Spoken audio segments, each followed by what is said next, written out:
What if a profound economic transfer, maybe one of the largest in modern history, happened not through some kind of hostile force, but through a quiet, methodical unraveling from within? Hmm. And what if it was actually facilitated by the very institutions we trust, to protect our prosperity? That's a really unsettling thought. It is. Today, you're joining us for a deep dive into a truly, well, disturbing narrative. We're going to meticulously unpack how corporate America, with Wall Street's financial backing and, let's face it, Washington, D.C.'s permissive stance, systematically sold off the nation's industrial strength and its technological crown jewels. Yeah, and critically, how this often unfolded while the American people were being told a very different story, a much more reassuring one. Exactly. Our mission today is really to trace the breadcrumbs of this complex, multi-decade strategy. Yeah. It's fundamentally reshaped our economic landscape, left us reliant, vulnerable. And this wasn't just market forces. No, not at all. This wasn't just standard competition playing out. We're going to reveal how this profound betrayal unfolded, often right under our collective noses. We'll look at specific instances, patterns. It paints a deeply disturbing picture. Strategic surrender for short-term gain, essentially. So let's unpack that first piece. Moving beyond just, normal market competition, what are we actually talking about here? We're talking about a deliberate, almost orchestrated campaign to influence U.S. corporate decision-making, to pull it away from its historical roots. Okay, how so? Well, think about American automakers. For decades, they were renowned for decisions driven by engineering, by production prowess, right? Sure. Made in America meant something, quality, innovation. Precisely. But starting in the late 70s, accelerating through the 80s, that shifted dramatically. Decisions became finance-led, meaning Wall Street's relentless focus on immediate quarterly earnings, stock buybacks, enriching shareholders with dividends, that suddenly took precedence. Over what? Over long-term reinvestment, in tooling, in R&D, and the kind of quality that builds enduring strength. This wasn't a minor tweak. It systematically eroded the capital base needed to keep U.S. industry competitive, resilient. And while this was happening in the U.S., what about competitors? That's what's truly fascinating, the stark contrast. Yeah. While many U.S. firms chased these short-term financial metrics, competitors in Japan, later South Korea, they took a profoundly different path. They kept investing. Their reinvestment discipline was far higher. They understood that consistent, long-term investment in R&D, in advanced manufacturing, that was absolutely essential to staying ahead globally. So it wasn't just them competing better. It was American industry shifting its focus away from the very things that made it strong, setting the stage, really, for what came next. And it seems Beijing understood this dynamic perfectly. They did. Their core premise wasn't direct competition. That would have taken decades, been incredibly costly. So what was the strategy? Much more subtle, more insidious in a way, make U.S. corporations complicit in China's industrial rise. Complicit how? By influencing C-suite leaders, CEOs, CFOs, board chairs, getting them to willingly trade long-term industrial sovereignty for those immediate, often substantial short-term gains. And the main lever for that was? Market access. It was the irresistible lure. American executives were offered entry into what was constantly pitched as the fastest-growing market in the world. But it wasn't free entry. Oh, definitely not. It came with very clear, non-negotiable strings attached.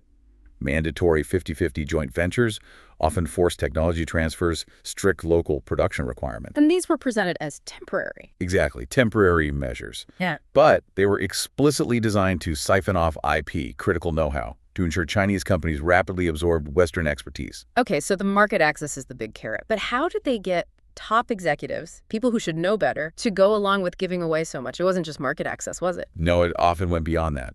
It involved, frankly, direct personal enrichment and prestige. How so? Like actual payments? Sometimes. Chinese state-linked entities offered not just lucrative contracts, but preferential terms, personal consulting retainers, side investments, sometimes funneled through offshore entities to obscure the link. Wow. And there was also the calculated use of flattery, high-profile speaking gigs, honorary university positions, ceremonial awards, all designed to create what you might call an ego-driven alignment with China's narrative. Stroking egos while picking pockets, basically. You could put it that way. Yeah. And there was another powerful incentive, the promise of future opportunities, post-retirement gigs. The golden parachute. Exactly. Executives knew that lucrative board positions, advisory roles, private equity partnerships in Asia, They were often waiting for them after they left the C-suite. So that subtly encouraged them not to rock the boat. Precisely. Avoid stances or decisions that might hurt China's policy goals, even if it demonstrably hurt the U.S. industrial base back home. It's a powerful, if subtle, form of influence. Okay, so given these influences, the market access, the personal incentives, what were the tangible impacts? What did we start seeing in corporate behavior, particularly back home? Right. The first major shift was deliberate underinvestment at home. You saw it clearly. Meaning? Capital. Money that could have retooled and modernized U.S. plants, advanced crucial domestic R&D. It was systematically redirected, often into those Chinese joint ventures. So starving the American operations to feed the Chinese ones. In effect, yes. And alongside this, widespread compliance with IP handovers. Critical designs, proprietary software, sophisticated production processes, willingly shared. Just hand it over. For what? For those near-term sales figures, for market share in China. It became this deal where immediate, seemingly attractive profits were gained at the cost of America's long-term strategic core. A truly devastating trade-off when you look back. And this didn't stay confined to boardrooms, right? It spilled into politics. Absolutely. This short-sighted behavior extended directly into the political sphere. U.S. corporations, now deeply intertwined with their Chinese partners, they effectively became de facto lobbyists for Beijing and Washington. Lobbying for China. Yes, actively arguing against tariffs, against export controls, against national security reviews that might disrupt their increasingly profitable operations over there. Which created this lock-in effect you mentioned. Exactly, a profound strategic lock-in. By the time Chinese competition matured, became formidable.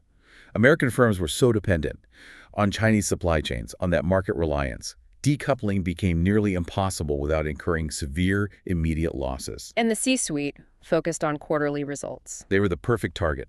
They're focused on shareholder returns, stock price optics. It made them susceptible. Chinese influence campaigns shrewdly exploited this bias, offering immediate boosts to quarterly earnings while the long-term competitive risks, often buried, only becoming visible long after the executives responsible had cashed out and retired. This really brings us to what you called the tripartite betrayal, this interplay between Wall Street, corporate America, and Washington, D.C. Precisely. Each played a crucial enabling role. It's like a three-legged stool holding up this whole structure. Okay, let's start with Wall Street. The enabler-in-chief, you said. How did they enable this? Well, they didn't see China's rise as a geopolitical challenge. They saw it as the largest emerging profit center in history. Pure and simple. So follow the money. Follow the money. U.S. banks, investment funds, they raised billions for Chinese state-owned and state-linked firms. They listed them on U.S. exchanges, often without the same stringent auditing, the same transparency rules required of American companies. Wait, really? Different rules? For a long time, yes. So, The enforcement just wasn't there. And they also played a critical role in getting Chinese A shares included in major global indices. why does that matter? Because that funneled passive investment, think American 401ks, pension funds, directly into Chinese companies, including some with direct ties to the People's Liberation Army. So retirement funds potentially supporting the Chinese military. Unwittingly, yes. And beyond that, Wall Street analysts, major shareholders, they constantly pressured U.S. companies, chase China's market share, get in there, which just reinforced the push to offshore production, adapt to Beijing's rules. Okay, so Wall Street provided the fuel. What about corporate America, the willing accomplice? They were the operational arm. Their boards, their executives, they executed this monumental transfer of economic power. How specifically? They signed the joint venture deals, the ones that explicitly handed over cutting-edge designs, production processes, proprietary software to their Chinese partners. Knowing they were state-controlled. Fully aware these partners were state-controlled and would inevitably become direct competitors. They moved core manufacturing, supply chains to China, citing cost savings, severing the domestic industrial base built over generations. And they stayed quiet about the downsides. IP theft, subsidies. Strategic silence. Even as Chinese competitors benefited from massive state subsidies, brazenly stole IP, undercut prices, U.S. companies avoided confrontation. Why? To preserve their own short-term market access. It was a calculated silence. Which leaves the third leg, Washington, D.C., the facilitator, across different administrations, right? Yes, sadly. Both political parties presided over this. In 2000, China got permanent normal trade relations, PNTR. That eliminated annual human rights reviews, opened the floodgates to asymmetrical trade. No real enforcement teeth for U.S. companies. And then WTO entry. A year later, Washington supported China's entry into the World Trade Organization, despite clear evidence Beijing wouldn't consistently play by the rules. And lobbying played a role here, too. Immense role. Intense corporate lobbying shaped U.S. policy throughout this period, consistently protecting ties with China, watering down export controls, delaying countermeasures until the strategic dependencies were basically irreversible. So, the net effect. It wasn't just trade, it was dependency. Absolutely. By the 2020s, China wasn't just a trading partner. It was an indispensable supplier, a deeply embedded competitor in our domestic markets. And in some critical sectors, a monopoly provider. That's not interdependence. No, that's weaponized leverage. China gained the ability to disrupt supply lines, manipulate prices, withhold critical goods as a strategic pressure point, leaving the U.S. with few immediate alternatives. And this methodical takeover targeted specific sectors. Systematically. Automotive, obviously, with JVs institutionalizing tech sharing, semiconductors acquisitions, talent poaching, JVs to move up the value chain, pharmaceuticals, medical supplies, creating critical dependency on China for active ingredients. It was intentional. This hollowing out, this creation of strategic dependency, it sets the stage perfectly for the GM story. Right. General Motors, this is where the story becomes not just, a cautionary tale, but a powerful indictment of this whole process. Exactly. GM, a quintessential American symbol, a company that wants to find global auto excellence. Took a massive $50 billion taxpayer bailout in 2008. $50 billion. And what happened next? It truly beggars belief. We're going to walk through how GM, this icon, effectively engineered its own destruction. Systematically dismantled by a Chinese state-owned company, SARC, with GM's own executives actively facilitating it. Okay, lay it out. Where did it begin? It began seemingly innocuously, 1997. GM formed what looked like a standard 50-50 joint venture with SAIC Shanghai Automotive Industry Corporation. The usual deal. GM brings tech, brand, SAIC brings market access. Pretty much. And for over a decade, it worked mostly as intended. GM, like other Western firms, guarded its secrets, kept cutting-edge IP separate, maintained that one-generation tech lead. But then 2008 hit. Then 2008, GM faced bankruptcy in America. But they also had a huge problem in Korea. GM Daewoo, their worldwide engineering center for small cars, was hemorrhaging money.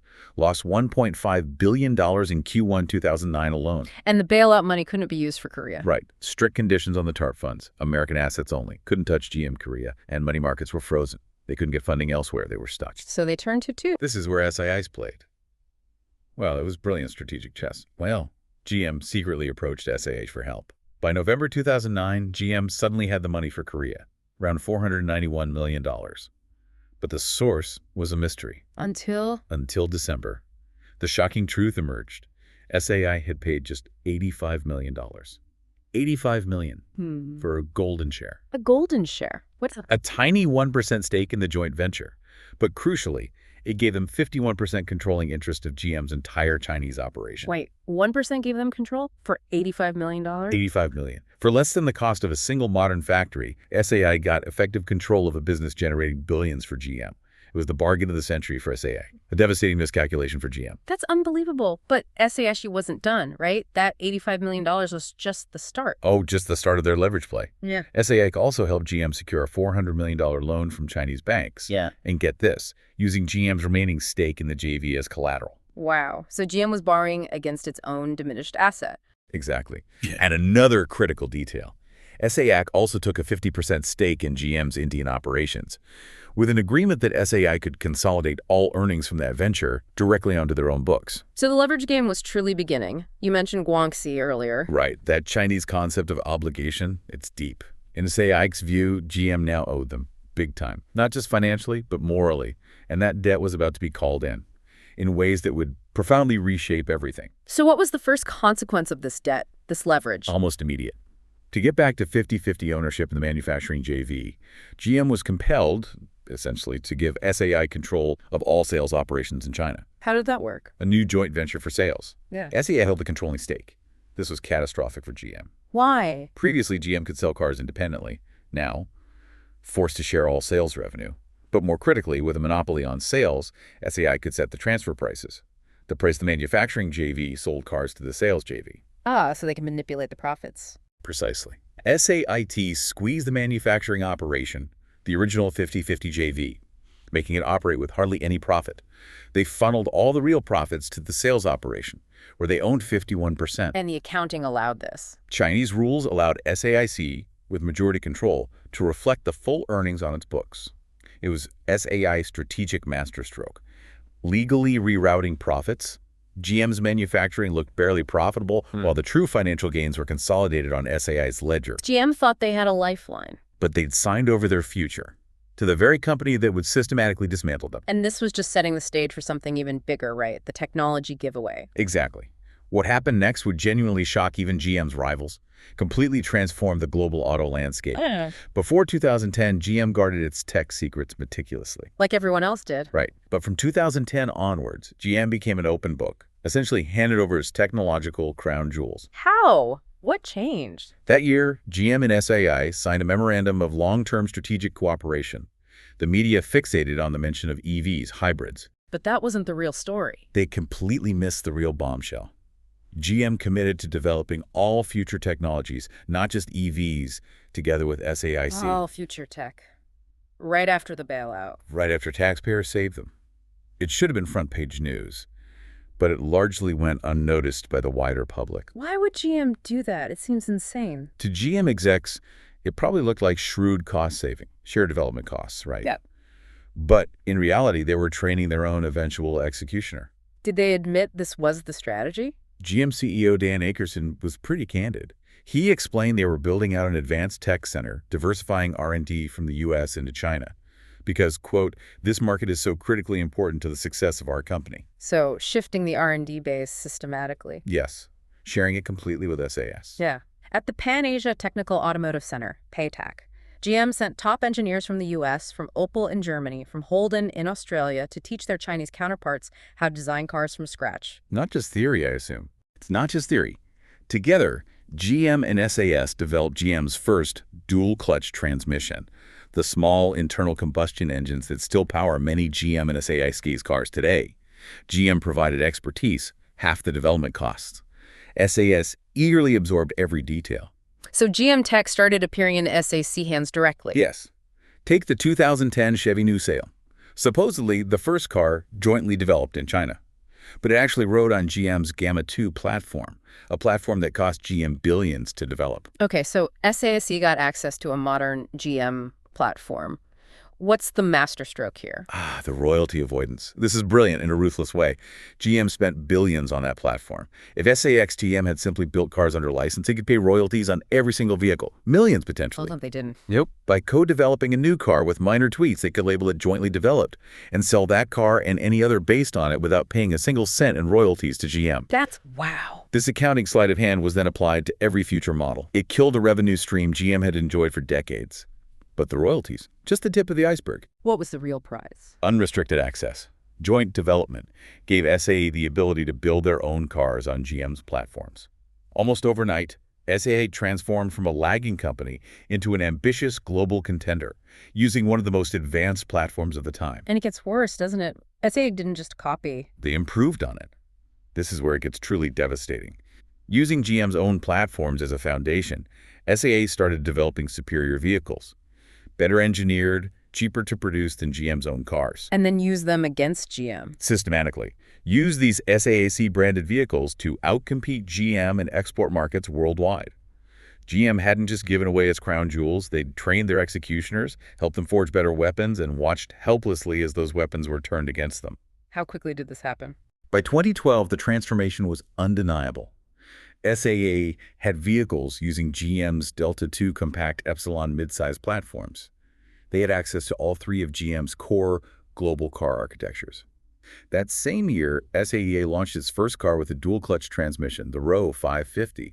They actually beat their 100-year-old partner to market using GM's own tech. So within 3 years of that golden share deal, SAE was rapidly closing the tech gap. Michael Dunn, the China auto expert, noted it. He said other foreign automakers were consistently taken aback by GM's apparently generous technology sharing. It left GM vulnerable. And this broke the dam for everyone else. Pretty much. For decades, Western firms managed tech transfer carefully, keeping Chinese partners a generation behind. GM blew that up. Once SAE's catch-up was inevitable, other automakers panicked, realized their own advantages were at risk. They joined the feeding frenzy, desperate for short-term profits before their edge disappeared completely. So SAA absorbed GM's DNA. Engineering, manufacturing, design, everything.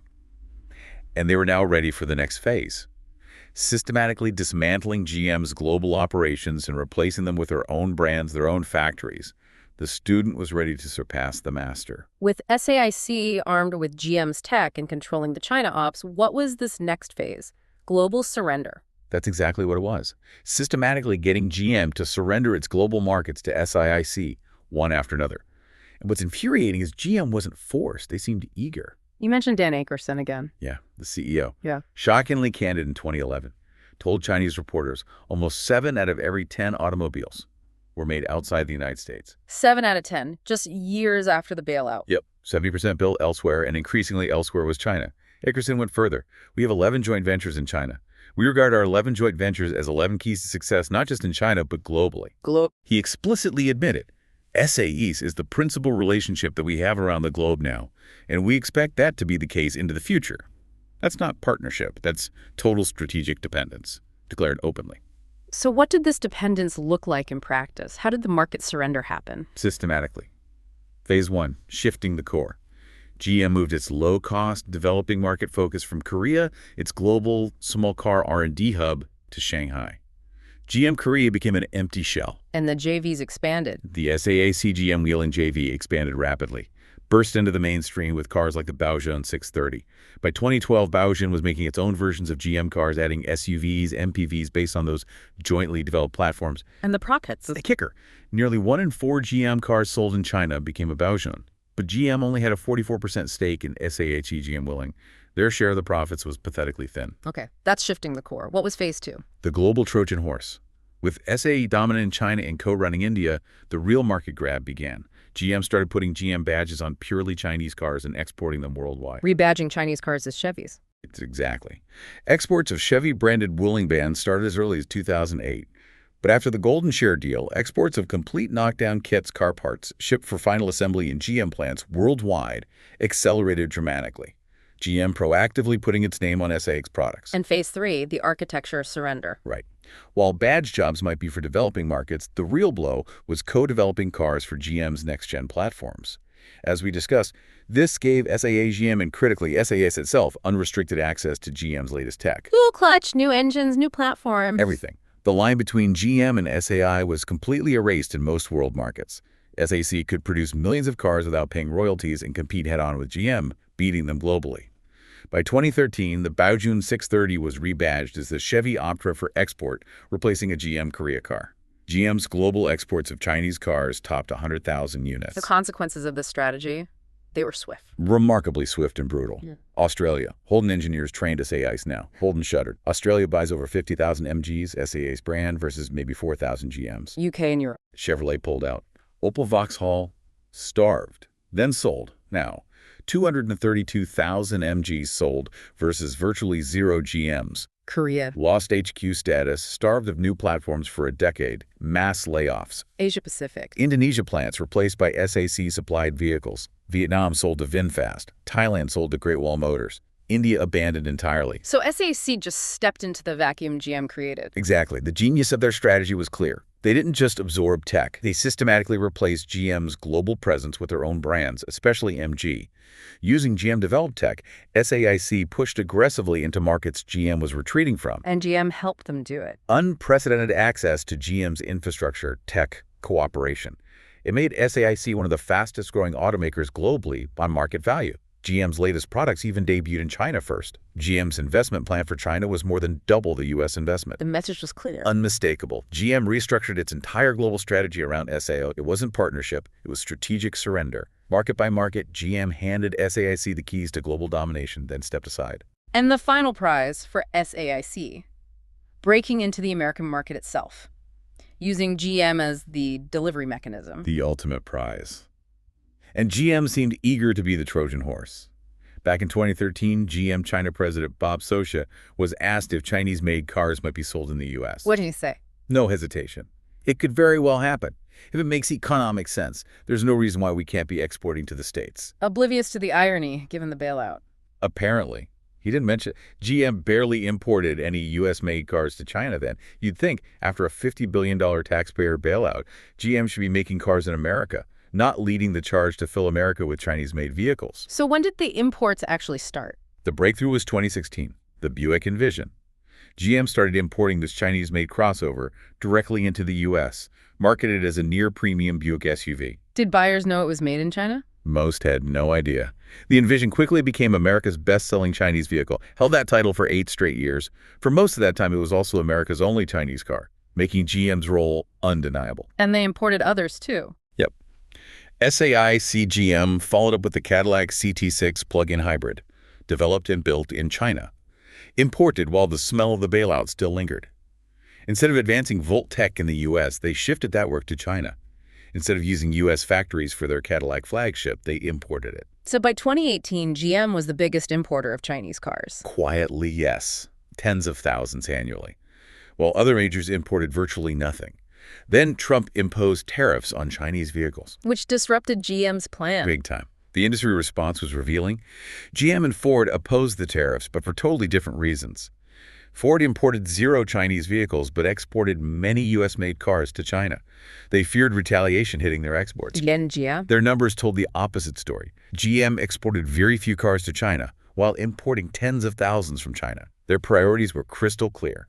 Importing Chinese cars mattered more than exporting American ones. So when their opposition failed, they desperately lobbied for exemptions on the Envision. And their argument was breathtakingly cynical. How so? GM claimed the Envision needed tariff protection to help Buick compete against foreign competitors, including Acura, Audi, and Mercedes. Wait, Acura, Audi, Mercedes? Aren't many of those made in North America? Exactly. The American car GM wanted protected was made in China. The foreign competitors they cited were largely made in America or Mexico. Tariffs protect domestic manufacturing. GM wanted protection for their Chinese imports against actual American-made vehicles. Pure corporate doublespeak. But they kept importing the Envision anyway. Yes, SUVs have high margins. They ate the tariff cost. But for most other vehicles, especially EVs, which were already pricey, the tariffs made Chinese imports unviable. GM's broader import plans stalled. So the tariffs inadvertently exposed GM's real strategy. It did. It wasn't about building a stronger American company. It was about becoming SAIC's distribution network, using American dealers, the trusted GM brand, to sell Chinese cars to unsuspecting Americans.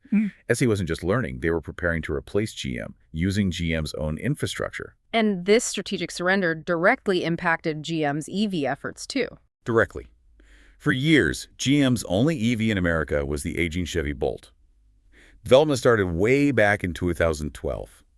Despite all the talk about leading in EVs, GM was widely seen as an EV laggard. Why? Where does that trace back to? Right back to that fateful 2010 Memorandum of Understanding between GM and SAIC. The one where they agreed to co-develop everything. Everything. Media missed the scope. GM committed that all future EVs and hybrids would be developed in China, together with SAIC. It wasn't just cost-sharing. It was a strategic surrender of America's EV future to a Chinese state-owned company. So while GM was slow in the U.S., in Shanghai, they were teaching their Chinese partners how to make increasingly sophisticated hybrids and EVs. Generation after generation, the evidence is damning. After importing the Volt, SAIC GM created 9 additional plug-in hybrids. And in America during that time. From 2012 to 2023, GM introduced 0 self-developed EVs in America using its own technology. Only the Bolt EV and EUV, both relying entirely on LG tech from Korea. During those same 11 years, nearly a dozen EVs were developed in China, each generation more ambitious. GM's U.S. operations stagnated by design. But were those Chinese EVs suitable for the U.S. market? Some weren't, like the microcars, but others. The Volite 6, Chevy Menlo, Volite 7, developed from 2016 onwards, absolutely American-ready. So why didn't GM build them here? Because GM planned to import them. Until they couldn't. Besides mating LG parts with GM bodies for the Bolt, GM had no significant EV manufacturing in America. Didn't even announce plans for EV plants until late 2020. What stopped the import plan? Trump's tariffs. June 15, 2018. Crushing tariffs on Chinese cars. Killed GM's plans to import models like the Volite 6, Volite 7, Menlo, just like they'd done with the CT6 PHEV and continued with the Envision. So GM fought the tariffs. Desperately. Not just for Envision profits, but because the tariffs destroyed their plan to flood America with Chinese EVs. Since they planned on imports, they hadn't built local manufacturing. Once tariffs killed import profitability, GM scrambled, converted an old factory into Factory Zero, started symbolic domestic EV production, belatedly. And China had a national plan for EVs all along. Absolutely. A national plan to dominate new energy vehicles. They saw the future. For government-owned SAI, making GM's EVs wasn't just business, it was national strategy. And keeping R&D in China was part of that strategy. Crucial part. With IC cars, if trade wars erupted, GM could theoretically shift production back home. But SAI insisted on keeping EV R&D in China. Why? To ensure that if relations soured, GM in the West wouldn't possess cutting-edge EV tech, wouldn't have the capability to produce competitive EVs independently. Strategic technological warfare. Exactly. Control EV development, control the future dominant tech. China secured leadership. The results are clear now. Devastating. GM had minimal EV sales in 2021. SAP became one of the world's largest EV producers. Even GM's American tech, the Ultium platform, developed in China by SAP GM. They outsourced innovation itself. Completely. Handed SAP keys to the EV future, trained their engineers, shared the tech, then watched their partner become their superior. Meanwhile, SAC conquered global markets. With the MG brand. Stunning success. MG global sales over 840,000 in 2023. Top-selling Chinese brand overseas. The MG4 EV became Europe's best-selling compact EV. Models like MG5, MG-ZS, the MG Cyberster established SAEC as a serious global threat. The 2010 memorandum ensured that when the EV revolution arrived, GM would be a follower, not a leader. Short-term profits traded for long-term technological dependence. Which brings us to the final act. Yeah. Mexico. The back door. The Mexico Gateway. Remember Akerson in 2011? China JVs as keys to global success. He meant it literally. A global strategy where Chinese-developed cars would gradually replace GM's presence worldwide. And this started in Latin America first. Years before anyone noticed. Chile, Argentina, other markets. GM quietly replaced American and Korean models with vehicles from their Chinese JVs.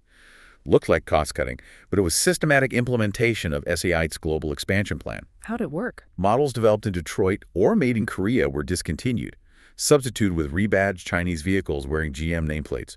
Local consumers barely noticed. Badges looked the same, dealers remained, but the engineering, the manufacturing, increasingly all SAIC GM. And then Mexico became the focus. In 2020, Chevy sales collapsed in China, down 63%. SAIC GM execs saw opportunity. Proposed an elegant solution. Why don't we export Chevys to Mexico? Not just salvaging Chinese production. No, accelerating the global substitution strategy, preparing for the grand prize, America. Mexico became the testing ground for GM's complete transformation into SAIC's distribution arm. And it ramped up quickly. Started as a few models, became wholesale substitution. Made in China, Chevy sales in Mexico rocketed, reached huge volumes, a massive chunk of all Chevys delivered there. But it wasn't just volume, it was ownership. American-Korean GM models, where GM held majority control, were swapped for Chinese alternatives, where GM's stake was dramatically reduced. Chevy Aveo, Groove, Captiva, countless others, all Baojun models. Only 44% GM ownership, SAA calling the shots. Then came vehicles with zero GM involvement. The ultimate audacity. Vehicles with zero GM engineering wearing GM nameplates. The Chevy S10 Max pickup in Mexico, it's a rebadged Maxus T70. Developed, produced exclusively by SAIC, not even a JV. Pure Chinese truck, Chevy badge. Same story for the Chevy Express Max van. That's not strategy, that's betrayal of the brand. Profound betrayal of GM's legacy, the trust of everyone who bought a Chevy, and all the while, GM managers were probably slapping each other's backs about getting someone else to do the hard work. Easy money. And this opened the floodgates in Mexico for other Chinese brands. Absolutely. Michael Dunn noted SAIC 2020 proposal was a dramatic change. The JVs were meant for China only. But SAIC GM had been exporting long before 2020, starting around 2006, accelerating after 2010. SAIC framed exports as easy profit for GM. SAIC handles the work. A GM exec confirmed they were exuberant about the easy money. This strategy opened the floodgates. Chinese car sales in Mexico, almost a third of new sales last year. And the top seller. SAIC's MG brand, 3 years running. Experience with GM's Chinese cars eased consumer fear, created market acceptance for Chinese brands. Latin America secured, SAIC was ready for America. And GM's solution to U.S. tariffs, Mexico. Brilliantly simple. Under USMCA, the new NAFTA, cars made in Mexico enter the U.S. nearly tariff-free, even if they don't meet local content, just a minimal 2.5% tariff. Negligible. So GM retooled Mexican plants for EVs? Yep, Ramos Arizpe Assembly in Coahuila, prepared to flood American roads. SAIC GM found a way around Trump's 2018 tariffs, preserving their original strategy. Cars designed by SAIC GM in Shanghai, IP flows from China. But final assembly in North America means minimal tariffs. Wow. So Mary Barr's promises about passing Tesla. From her perspective, maybe she wasn't lying. Success was always around the corner. Sure, they only made the aging Bolt, had no real EV plants in the U.S., but they were gearing up to flood the U.S. with Chinese cars until the 25% tariff killed direct imports. Mexico was Plan B. Then Biden raised tariffs on Chinese EVs to 100% in 2024. That seemed counterintuitive for GM. Initially puzzling, right? Given Biden's GM ties and how GM fought Trump's tariffs, but then the strategy became clear. This tariff protected GM's imports. How? It was surgically structured. Trump's tariff hit GM's direct China import plan.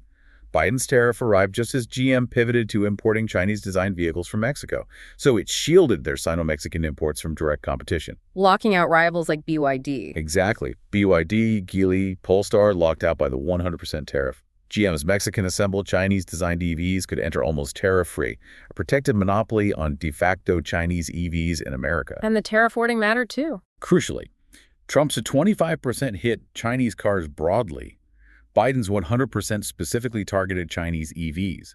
This allowed the Buick Envision GM's best-selling Chinese ICE import to keep entering under lower rates.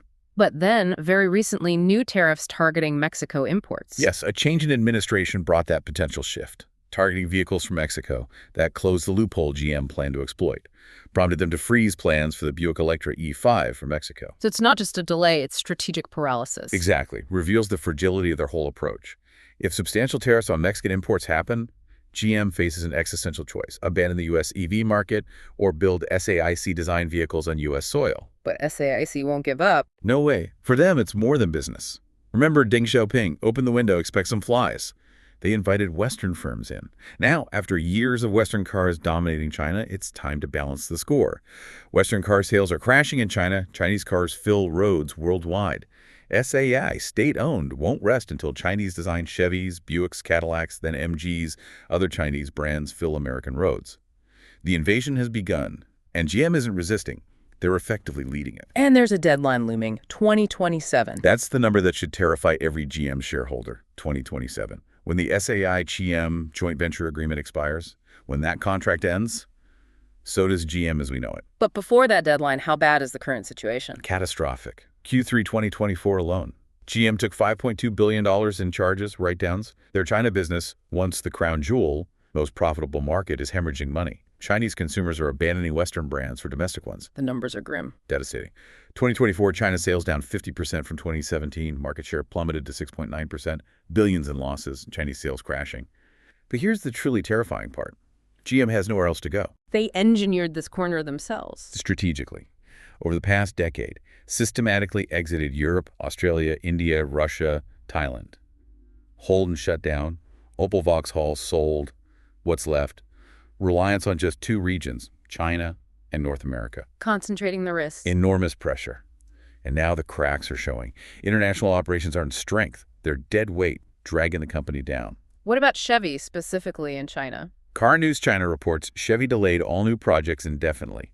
Anything currently on sale is heading for end of production. In 2018, Chevy sold over 640,000 cars in China. Q1 this year, sales dropped 76%. So Chevy's time in China is over. Looks that way. And you suspect it'll repeat for other GM brands. The JV started with SAIC Regional, GM Global. It will end with roles reversed. How does Mary Barra talk about this now? Listen carefully. In July, Barra admitted it's a difficult market right now, and frankly, it's unsustainable. The amount of companies losing money there cannot continue indefinitely. That sounds like surrender. Wrapped in corporate speak. But notice what she's not saying. She's not committing to exit China. She can't. Without China, GM lacks global scale. It's an impossible situation. Which brings us back to 2027. The JV expires. What are GM's choices? Two stark choices. Both effectively lead to a very different future. A kind of death for GM as we knew it. Choice 1. SAI doesn't renew. GM loses China entirely. No Chinese manufacturing, no Chinese engineering they rely on, no remaining JV profits. GM faces immediate existential financial collapse. They're too dependent. They can't develop EVs independently anymore. Not competitively. Even Ultium was largely developed at SAIC GM in China. Take away that partnership. GM's left with aging ICE tech, no clear independent path to electrification. Limited to the U.S. market, mass layoffs. The downsized company likely isn't sustainable. Okay, choice two. SAIC does renew. But entirely on their terms. Yep. And those terms transform GM into little more than a badge engineering operation. SAIC has nothing left to learn from GM. All they need are the familiar brand names, the marketing channels. Why keep SAIC GM factories open when SAIC alone can make superior EVs cheaper? Many will likely close. SAIC develops, designs, manufactures, controls the tech, and essentially rents out GM's brands for global distribution. This isn't speculation, it's already happening. In Mexico, yes. GM already sells rebadged SAIC vehicles under Chevy names. Zero Engineering. A renewed contract formalizes this globally. GM becomes SAIC's marketing arm, slapping familiar American names on Chinese cars, while SAIC controls all real value engineering manufacturing tech. And the brutal truth is, SAI doesn't need GM anymore. Not really. They've absorbed the tech, trained their engineers, built their own global manufacturing footprint, built incredibly successful brands like MG. MG sold nearly 1 million units. Almost 930,000 globally in 2024. Top Chinese overseas brand 6 years running. MG4 EV, Europe's best-selling compact EV. SAIC is a global EV powerhouse now, with their own tech, brands, ambitions. So SAIT holds all the cards. Absolutely, they can walk away and continue global expansion with their own brands, or keep GM as a convenient distribution channel for Chinese vehicles, dictating terms, capturing most of the value, while GM becomes a glorified badge supplier. So the countdown is on. 2 years to the moment of truth. The hourglass flips. We'll count down to GM's profound transformation. JV not renewed. Financial collapse, bankruptcy, renewed on SEA's terms. GM becomes a hollow shell, a badge operation for Chinese cars. Technically exists, but as an American auto icon, that era is over. And the narrative suggests GM management under Barra engineered this, trading long-term viability for short-term gains. Arguably, yes. Trading viability for profits, surrendering tech independence for quarterly earnings, selling America's auto future to fund executive bonuses, shareholder buybacks. By GM's 120th birthday in 2028, the company that survives so much will have been fundamentally reshaped by its own choices. Not market forces, but self-inflicted strategic surrender. Exactly. And most Americans have no idea. Don't know GM's the biggest importer of Chinese cars. Don't know they shuttered global centers for China. Don't know they broke the dam, helped China's auto industry emerge faster. Don't know that right after the bailout, management planned to import cars from China, not build them here. And this GM story isn't isolated, right? The same playbook hit Europe. Absolutely crucial to understand. This profit-first, policy-permissive playbook hollowed out U.S. industry. It also played out across Europe. Same arc. Financial pressure, market access deals, trading know-how for volume, slow reactive policy. Examples in Europe. BASF expanding massively in China while cutting jobs in Germany. Autos. Chinese battery makers like CATL, vehicle makers like BYD building full production within the EU. Infrastructure. Costco's control of Greece's Piraeus port, tying EU logistics to Chinese shipping. Telecoms. Huawei, ZTE gear spreading widely in 4G, 5G networks, leading to a late, costly unwind now in places like Germany. So the net effect is the same. Dependency first, defensive policy later. Exactly. It confirms the GM story isn't an isolated incident. It's part of a larger systemic pattern affecting the entire West. Okay, let's recap the magnitude of this pattern. GM, after a $50 billion bailout, Arguably handed control of its China ops to SAA for peanuts, then trained their partners. who used that knowledge to dismantle GM's global footprint. Shuttered Holden, sold Opel Vauxhall, abandoned Europe, India, Vietnam, most right-hand drive markets, a huge chunk of the global market. The result? GM's global share collapsed. From over 10% to just 6.7% in 2024, lowest ever. Meanwhile, SAI, global powerhouse. Using GM's tech platforms, even its badges, to conquer markets GM once led, MG outsells Honda, Renault, Mazda combined in the UK now. SAIC, a top EV exporter powered by tech GM, handed over. While American taxpayers footed the bill, the Chinese strategy across sectors was brilliant in its simplicity. Appear weak when strong, dependent when building independence, think in decades, while competitors think in quarters, play competitors' greed against them. SE App did it legally, used brains, strategically leveraged opportunities, moved from decades behind GM to controlling its future. Let's put this on a timeline. See how deliberate, how incremental this was. 1990-2001, the gates open. Concentrated corporate lobby, push business roundtable, U.S.-China Business Council for permanent market access. 2000, Congress passes PNTR for China. Eliminates annual human rights reviews, removes key U.S. leverage. Execs knew it was about low-cost labor, not balanced trade. 2001, China joins the WTO. formalizes tariff cuts, market access commitments. Without credible U.S. enforcement mechanisms, offshoring accelerates. JVs become the price of entry. Okay, 2002, 2008, the relocation decade. U.S. corporates re-platform supply chains to China for EPS targets. Tools, electronics, farm ingredients, low-medium tech components move first. Auto JVs like GMSAI institutionalized tech sharing, giving SOEs a rapid learning curve. 2009, 2012, strategic leverage emerges. 2010, the rare earths episode. China controls 97% supply, curtails exports, signals weaponization and material dominance. 2012, House Intel Committee warns on Huawei's ZTE. Formalizes concerns. Cost savings are trading away network sovereignty. 2013, 2016, from Factory of the World to Tech Challenger. 2015, Made in China 2025 launched. Explicit state-directed move up the value chain, robotics, EVs, semis, pairs subsidies with JV-extracted know-how. Also 2015, Molycorp's Mountain Pass mine fails. China consolidates rare earth refining, locks in control of critical inputs for EVs, defense. 2017, 2019, passive capital and first pushback. 2018, MSCI adds China A shares to global indices.